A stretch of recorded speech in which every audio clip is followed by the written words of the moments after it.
Welcome to My Brain is a Wonderland, the podcast for neurodivergent women and the people who love them. Welcome back, everyone. You're here with your host, Emily, and today we are doing the second episode in our 4-episode series called Unmasking ADHD. I was inspired to do this series based on the Unmasking Autism 4-episode series I just recently wrapped up, and that was based on Dr. Devon Price's book, Unmasking Autism, and this episode, or this series and this episode, is based off the list of female ADHD traits that you can find on attitudemag.com, which is a long-running ADHD, ADD site magazine. I'm not really sure if it was a physical magazine at any point. And I'm in a little bit of a weird space today. I wasn't sure if I was going to record this episode today, but I knew I had to get on and stay committed and put this out there regularly, like I have been doing for months and months. But I had a misunderstanding with my husband last night, so I woke up and wasn't feeling great. I actually woke up and was like, why don't I feel great? And I was like, oh, yeah. And then I had a meeting planned at work later in the day that I thought was a second interview for a promotion that I was pretty sure I was going to be a top candidate for. I got on the phone call and I was told they are not filling that position anymore. It is not going to be filled by anybody. It's disappeared. You're not getting the job, but you were the best candidate and you would have got it if the job exists. Which, I don't know about anyone listening here, but isn't that like a kick in the teeth? You ever get that from job applications where they're like, or like interviews where they just say like, you were, if this person did decide to leave, or if this was reality, you would be great, but it's not reality, and so you're not great, and so we don't want you. Oh, real quick, I'm going to take my earrings off, because I think they're jingling on this recording. Sorry if you were hearing that. They were little dangly earrings, and I could hear them clinking together there. And so I was just, it's just like, when stuff's going wrong in your personal life and your private life, it's like at least you have something to fall back on when one of the things is going well. And I really wanted that position. Like, really, really wanted it. And honestly, kind of needed it. I'm super stagnant in my position right now. I'm not going to get into it too much. If you've listened to this podcast, you know I don't talk about work much, just because I don't think I'm supposed to, don't think I'm really allowed to, don't think I should. Just trying to protect myself a little bit. But getting a promotion would really take the pressure off financially. We're not like hurting for money, but I always feel it when we get close to Christmas because, everyone here knows when that credit card bill hits in January, you're like, 1,000 what? From the parties, the events, there's so much stuff going up to Christmas, all of the presents. You usually are taking vacation time, so you might be paying for flights or gas, or, we have to sit our dogs and all this kind of stuff. And we're going on a week-long family skiing trip the day after Christmas, so we have to have a sitter come to our house to look after our dogs. It's going to cost hundreds of dollars, if not more than 1,000. My husband's going to be out of work for that week. He doesn't get vacation pay or PTO. And we're going to spend a lot of money just on food. Always when you travel, you spend a lot of money on food. We're spending money on buying winter clothes because we live in Florida. And it's just been difficult, especially when you manage like all of the bills, everything to do with the house, all of the electricity, water, mortgage bill, repairs, dog bills, human bills, health insurance for both animals and humans. And if you've ever had to try to fight insurance after they refuse to pay for something, you know what I'm talking about. Buying food, keeping the house stocked with food, meal planning, booking vacations, booking events, buying presents for Christmas, buying presents for my husband, buying something for myself, so I have something that makes me happy. And I think what happened when the person on the phone call, who's absolutely lovely, and I would love to work with her in the future, and maybe I can, but when she said, we're not filling the position, but I just want you to know you were the best candidate, you really got it, we had a great conversation, let's have more conversations, we might fill this job in the future. It was just like a deflation. Like an absolute, they popped my balloon. And I would have been honestly better hearing that I'd lost it to someone else who was more qualified. I would have been way better hearing that. But hearing the universe just flubbed and you're amazing. In an alternate universe, you got the job and you're making 20 to 30K more a year all of a sudden. And you're going into the new year with a lot more money, stability, security. Taxes aren't going to be an issue next year because you're good.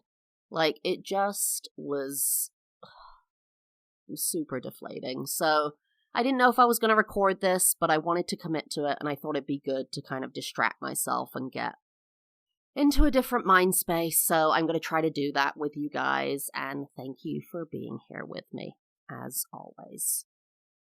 So last episode, for the Unmasking ADHD, we did social deficits. That's the name, that's the phrase that the attitudemag.com uses. Social deficits. I don't like the word deficit, puts it in the negative. It just isn't, it reminds me of my job, corporate talks, opportunities versus deficits. I just don't like it. And I think it has negative connotations. The next one, though, is actually just called hypersensitivities. So not sensory deficits. So I don't know why it could have been hyper sensitive to social things. I don't know. But the next one is hypersensitivities. And there's 3 things listed.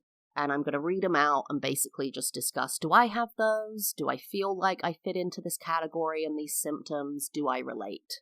And hopefully you can find out if you relate or not to anything I'm talking about. So the first one, and I'll start from, they have a paragraph before it. Women with ADHD tend to experience more central nervous system hypersensitivities compared to men with ADHD. I did not know that. They often report more of the following. 1. Tactile defensiveness and sensory overload to being touched and to common items like clothing material, tags, loud music, light, smells, etc. Absolutely. Oh my god. I haven't even read these before I get on here, so I don't read them. I just show up so I can get my immediate reaction to it.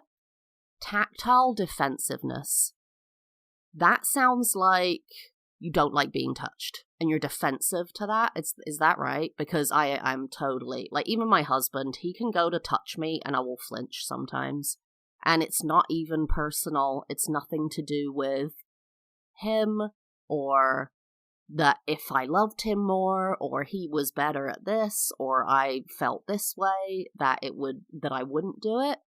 It just, I need to be prepared sometimes or ready, and I just don't like engaging in touch for the most part. I was reading on one of the autism boards on Reddit the other day that a lot of people with autism like to be massage therapists, and I was like, what?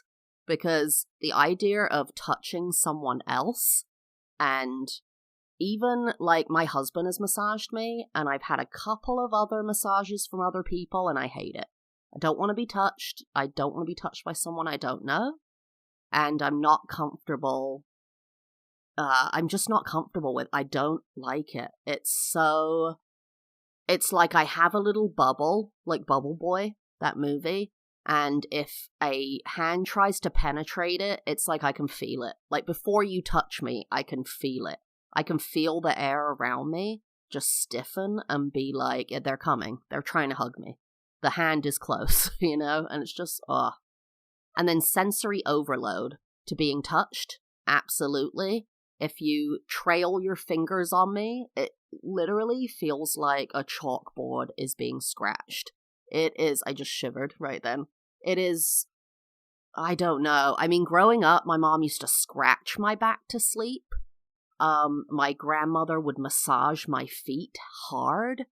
And I think I grew up with neurodivergent women as well. And just like the trailing of fingers. God, I know someone who likes to be tickled with feathers, in a sexual way.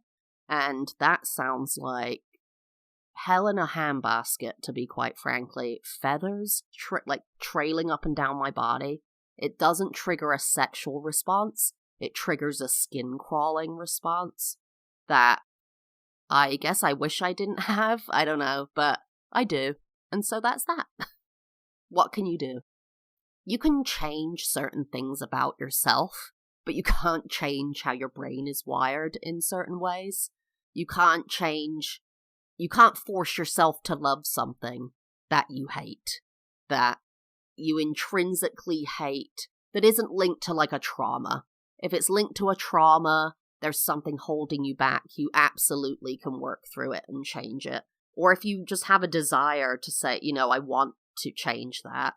But with, if you're autistic, a hypersensitivity is what it is. No amount of exposure therapy is going to help. That's not a thing.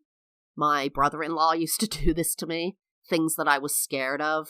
He thought that just exposing me to it would actually do something. Instead, it made me very defensive around him, and I didn't want to be around that. If you're afraid of fire and you have a trauma from fires, someone throwing fire in your face isn't necessarily going to do anything. It's going to make you retreat. If you're ever going to do exposure therapy for a fear, a phobia, you need to do it in the presence of a therapist in a safe space. But with regards to hypersensitivity, one, you cannot change it. I'm never going to be comfortable with feathers being dragged up and down my leg or whatever. I'm just never going to be. It's always going to feel horrible. I can suck it into my body, my feelings, and pretend and try not to flinch, but that serves no one, especially myself and the person who's doing it, at all. And I think, did I say there was a second thing at the beginning, but my ADHD just sucked it out of my brain, so, yeah, it's not, you can't change that about yourself. Oh, I think maybe the second thing was, and I don't want to change it, it's who I am. It's who I am. I don't care if there's people who find me oh, she doesn't like to be touched. I don't care. That's who I am. It's not offensive. It's not mean. It's not cruel. It's not rude. I think especially when people say, are you a hugger? And I say, no. That's not rude. You asked me. If I extend a handshake instead of a hug, that's not rude. That's who I am, and I like who I am. I think it was Maya Angelou. I want to, oh God, I hope I don't say this wrong or misquote this, but it was she who said, I like who I am, I like what I do, and I like how I do it. I think that's what she said, something like that. And recently Zoe Saldana, probably mispronouncing that too, she's that amazing actress from Avatar and Guardians of the Galaxy, she quoted that. And I'm so ashamed to say that I thought she said that quote, that was her quote, and actually it was, I think, Maya Angelou who said that, and she was repurposing it in that interview to express how she was feeling and kind of hark back to a cultural feeling for her, I think. And I feel the same way. I like who I am, I like what I do, and I like how I do it, and people who know me like me. So if you don't like being touched, if you don't like certain sensory things, it's okay. It's okay to be who you are. Because who you are is unique, and no one else will ever be like you. Even another autistic person will never be just like you. So, be who you are. It'll also help you down the road with just getting your needs met. If you're letting people hug you and you freaking hate it, and later you're like, I just cannot do this, like, don't hug me, I don't, then that, it doesn't come off offensive, but it might come off as shocking, like, okay, why now? And you're like, no, it's always been that way, I just didn't want to say anything. So, yeah, but, there's always those people who are like, I'm a hugger. Okay, well, I'm not. And sometimes it's, I've been there like stiff as a board. I've learned to kind of throw a hand on their back, but sometimes it's like, you're hugging Daria or something. So, whatever. It's who I am. I like who I am. Like what I do. I like how I do it. The other sensory overload items are sensory overload to common items like clothing material. Absolutely. I will get rashes from stitching, from wool, literal rashes. I'm wearing a sweatshirt right now, actually, that I had to cut a little embroidery piece out of the back because it would irritate my body, my skin, to the point that I would get a rash. And then I would itch the rash, and it was just so awful. I will cut tags out of my clothes if they're not soft. I like soft clothing. I love fashion, though, too, so sometimes I'll sacrifice it. Don't generally like turtlenecks, like things around my neck. That'll drive me a little bit doolally. And I think I've mentioned this before, but you ever do that thing where you got long sleeves on and you put on a coat and it bunches in your underarms and you literally just want to cry or scream or both? Putting on a winter coat when I was a kid was like a nightmare. Complain. And then one day at school, my teacher taught me, you grip the cuff, and I might be saying this and people are like, duh. Well, this is when I learned it. I was like in elementary school.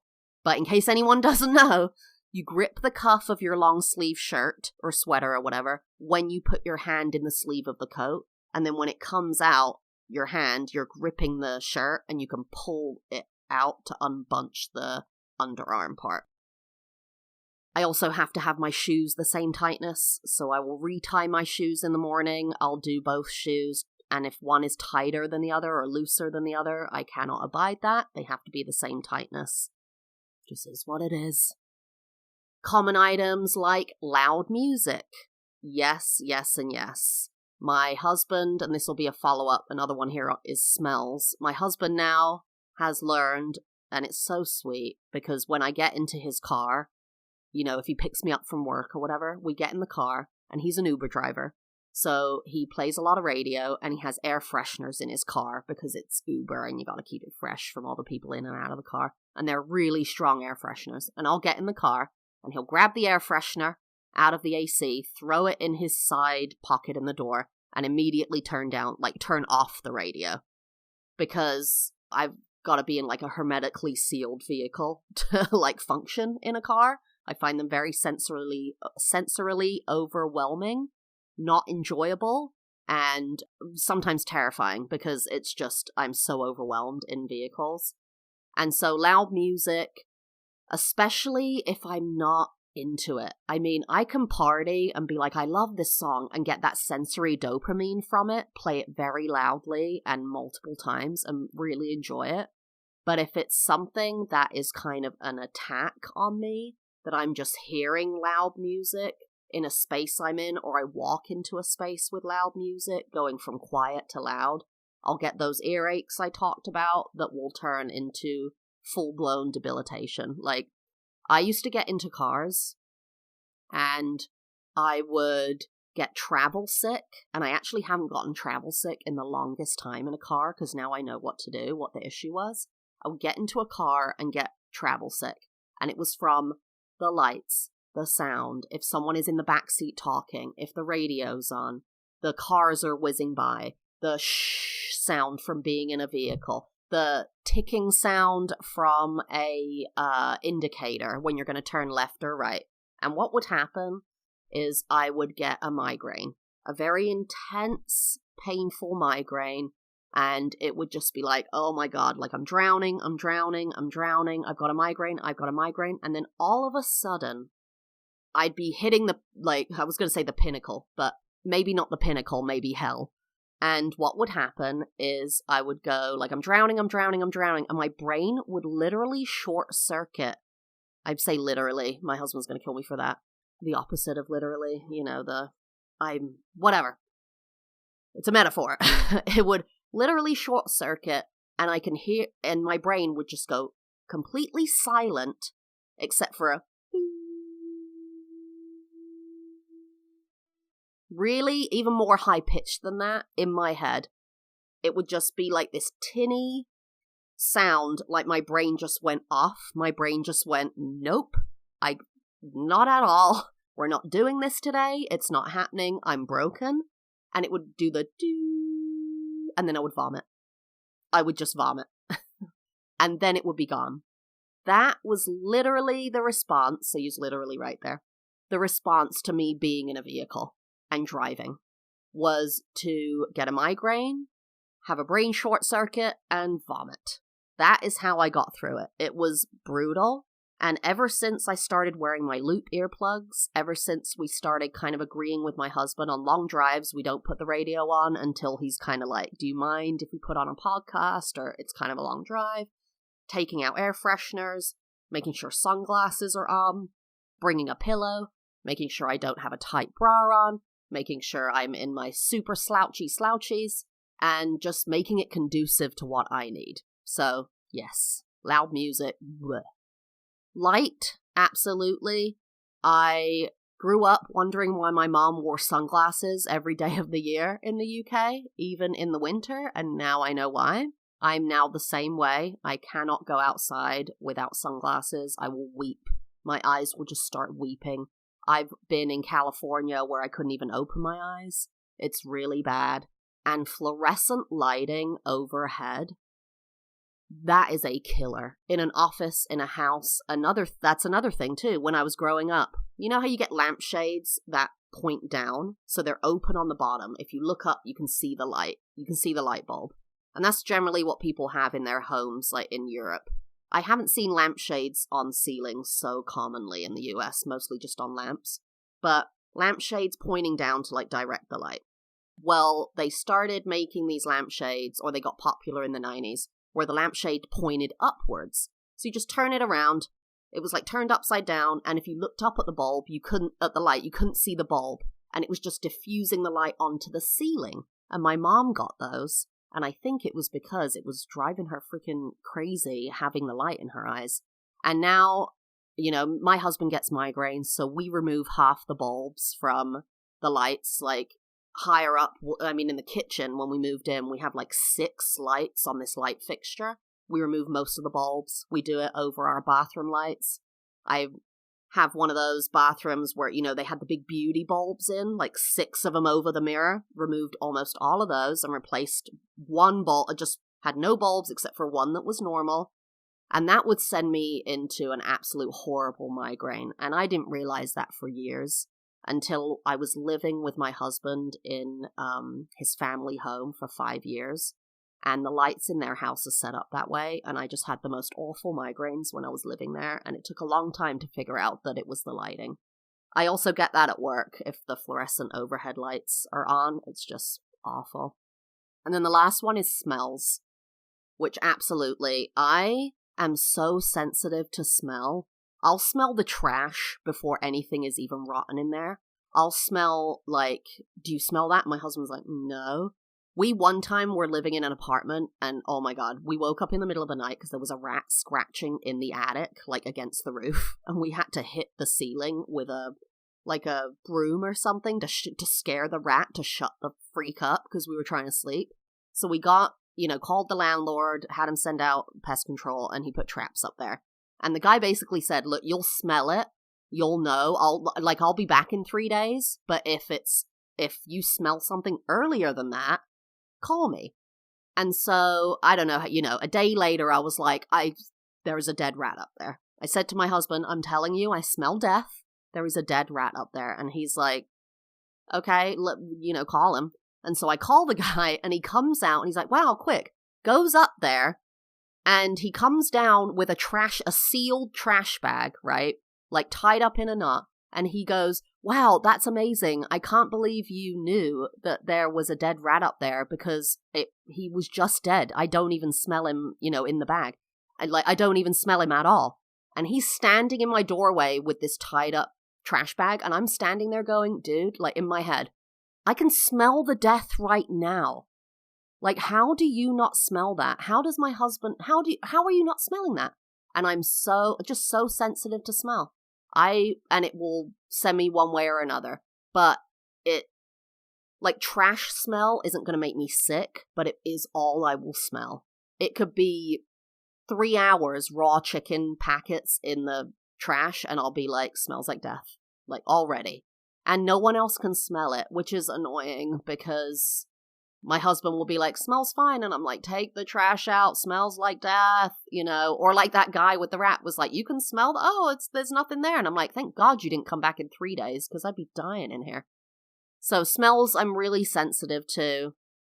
They can make me sick and nauseous. The reason my husband has that strong air freshener in his Uber is because I've gotten into Ubers and seen that brand, almost vomited in their car, and been like, that's the brand my husband needs because it's very strong and will, you know, take away all of the smoke smells and like sweaty body Florida smells of people who get in the car and blah, blah, blah. But I've almost vomited in Uber cars because they have the radio on always.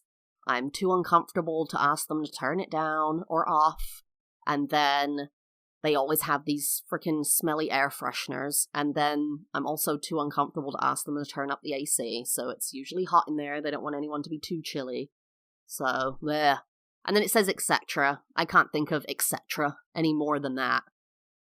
All right, number 2 is they often report more of the following. Somatic complaints, including headaches, migraines, stomach aches, and nausea. Yes. Spoke about this on the last episode. Things can create physical reactions for neurodivergent people that don't necessarily do for neurotypical people. For example, last time I was talking about how sound that irritates me, that's not even loud, it's just an irritating sound, it's getting on my senses, will give me an earache. I will get nauseous, not because the smell is physically triggering nausea in a way that, you know, if you smell bleach or something, that should trigger nausea. Excuse me. But there's a link there between mind and body that says I'm so overwhelmed that I'm nauseous now. I have a migraine now. I have a stomach ache now. That they present physically when you wouldn't expect them to. When if you go to a doctor and saying, I have a stomach ache, and you hear this all the time, especially from women.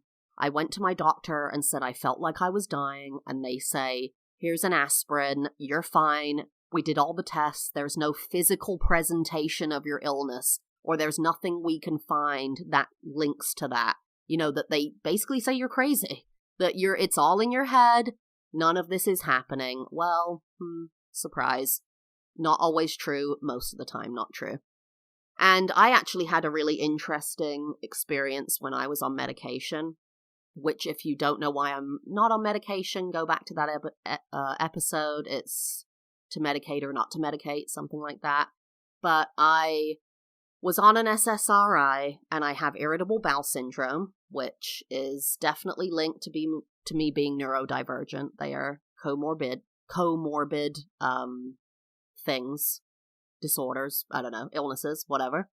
And when I was taking my SSRI, it actually helped to heal my IBS. So I'm frustrated I can't take that anymore. But that is something they've realized recently, is we know the gut is the second brain. If the gut is messed up, you can literally want to kill yourself, go really off the rails. That's actually a thing. And so clearing up my depression actually helped my IBS and vice versa. So that's an interesting kind of link there that, you know, a lot of doctors wouldn't agree that could even happen, or before there was research about it, that your depression is linked to how your stomach is performing and vice versa. So yeah, absolutely. And I think a lot of neurodivergent people too, it's not on here, but somatic complaints like aches and pains, definitely. I think I've read, maybe I should look that up, but if you have fibromyalgia, I think that's pretty common with neurodivergent people as well. Inflammation in muscles, things like that. And then the third and final one is they often report more of the following: sleep difficulties.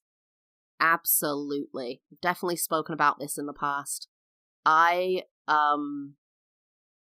cannot fall asleep if I haven't done a lot that day, mentally and physically. So I have to exhaust my mind and body to be able to go to sleep, or I have to knock myself out with some kind of drug or alcohol. It's the only thing that will get me to sleep. I'm not able to just lay down and go to sleep. It just isn't a thing, ever. And one of the other things I've started using is I guess it's white noise. It's a rainy app. So I play rain sounds very loud sometimes when I need to sleep. Or my mind, I have, what they call monkey mind, where your mind is just racing around while you're laying in bed. And it's so frustrating going to sleep with my husband sometimes, because he will just be like awake, 2 minutes later snoring. And then I'm laying there just like, okay, I'll be here for 2 hours. Sounds good. Same on a plane. He'll fall asleep before we take off, and he'll wake up after we land. It's just how he is.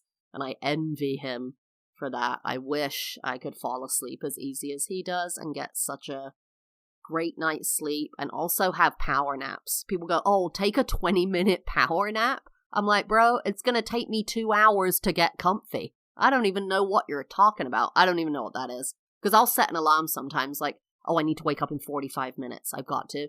And then I'm like spending that 45 minutes thinking about how I have to wake up in 45 minutes. It's just crazy, dude. I don't know. And there's just a few times when I was a kid where I would just like conk out completely. And that was when, I spent all day going and going and going and going and going and going. And then I realized in college, after I left school, where I was very physically active, running around all the time, having responsibilities and doing things. And then I went to college, and it was like, lay in your dorm, show up to class 12 hours a week. What else do you do with the other hours? Nothing. I mean, literally, I did nothing. Just was on my laptop and like hanging out, sitting around, and just couldn't go to sleep. And I was like, wow, this is really bad. So yeah, I definitely had issues with that, and I don't want to get into medication for sleeping because that can be addictive. And also, I've heard from my mother-in-law even that you kind of wake up like groggy, like really like what's going on. So don't want to get into that, just trying to get more healthy sleeping patterns, not eating too late, using my Rainy app, working out, and just trying to tire myself. But quite frankly, here's the thing. I don't want to have to be mentally exhausted every day to go to sleep. Because that means I had a tough day at work, tough day at home, had to do a lot, really pushed me to my limits. I don't want to have to meet my limits or exceed my limits every single day to be able to sleep. So that is difficult. That's a difficult one. Physical exhaustion does help. I'll tell you right now, working out that energy, you don't have to work out. I've actually found that since we bought our house, working in the yard is a great, kind of has the same effect as long as I do it long enough, pulling weeds, chopping branches, hauling stuff, and just having a podcast on while I do it. And it really takes the energy out of you and takes the anxiety and monkey mind off. So that's a recommendation from me there. And that's that. That's the hypersensitivities list. Tactile defensiveness, sensory overload to clothing material, tags, loud music, light, smells, somatic complaints, including headaches, migraines, stomachaches, and nausea, and sleep difficulties. I, as you heard, clearly relate to all of them, live with all of those issues, and maybe you do too. So you're not alone out there. There's so many other people like you who know about this, and so many other people like you who don't. So, we'll get there. We'll all get there. You just gotta focus inwards and figure out what works for you and what your issues are. Hearing more of this stuff, I think, will help with that. Next week, we are going to be talking about the third section, and it's called comorbidities. So that's basically about how if you have ADHD, you're more likely to have another type of disorder. So we're going to talk about that, and I'll talk about if I do have those disorders, if I relate to them, if I know people like that, all the good stuff. So thank you for tuning in and sticking around with me on this day where I'm feeling a little bit down. This did actually help, now I'm realizing at the end of the episode. So maybe that's a lesson learned there for me and you. is if you're feeling like you're in a funny space emotionally, remove yourself to a different space. Like, do something radical. One of the things I read online, which I haven't done, but I could totally feel it, because I have one of those face rollers that I put in the freezer, and I love it. It's so calming. I did it to my husband. He did not find it calming, but I've heard online you can get a bowl of ice water and just dunk your face in it. That's good at preventing a panic attack if you feel like you're on the verge, stopping anxiety attacks, and just resetting your emotions. It's good for refocusing you into a different place. So if you're spiraling with anxiety, try dunking your face in a bowl of ice water, or just get some ice rollers and go to town. But that's my favorite thing. All right. Have a good rest of your week, everybody. If you haven't left a review, I would love you to just smash that 5-star button. And if it's not going to be 5 stars, then maybe don't leave a review. All right. I'll see you again next time on My Brain is a Wonderland, Season 2.